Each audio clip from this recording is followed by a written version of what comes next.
आपली सगळ्यांची इच्छा आहे इंद्रायणी नदी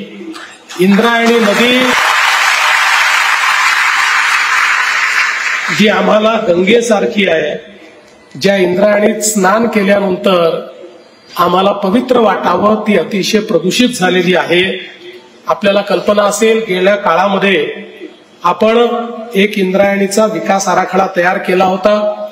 मध्यंतरीच्या काळामध्ये स्पीड ब्रेकर आले होते, नंतर ते स्पीड ब्रेकर सगळे दूर झाले आणि आता हा आराखडा सर्व प्रकारच्या मंजुऱ्या घेऊन आम्ही केंद्र सरकारकडे निधी करता पाठवलेला आहे।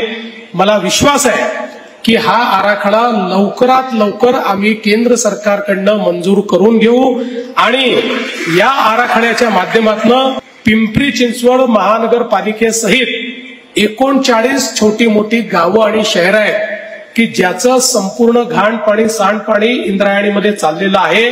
हे सगळं पाणी त्या ठिकाणी शुद्ध करणे आणि केवळ शुद्ध पाणीच इंद्रायणीत जाईल अशा प्रकारचा आराखडा तयार केलेला आहे।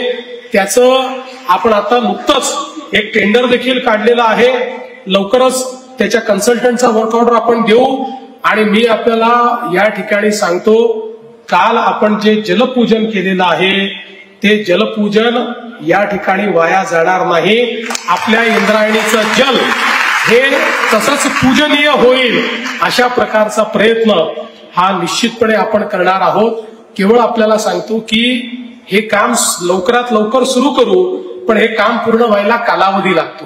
कारण आपल्याला माहिती आहे की जे सीवेज ट्रीटमेंट प्लांट तयार करावे लागतात त्याला थोडासा कालावधी लागतो, पण जो काही कालावधी लागेल तेवढा कालावधी कमीत कमी कालावधी या ठिकाणी घेऊन आणि आपण या आमच्या इंद्रायणी नदीला निर्मल करू, अविरल करू, अतिशय स्वच्छ करू हा शब्द आज या निमित्ताने मी आपल्याला निश्चितपणे देतो।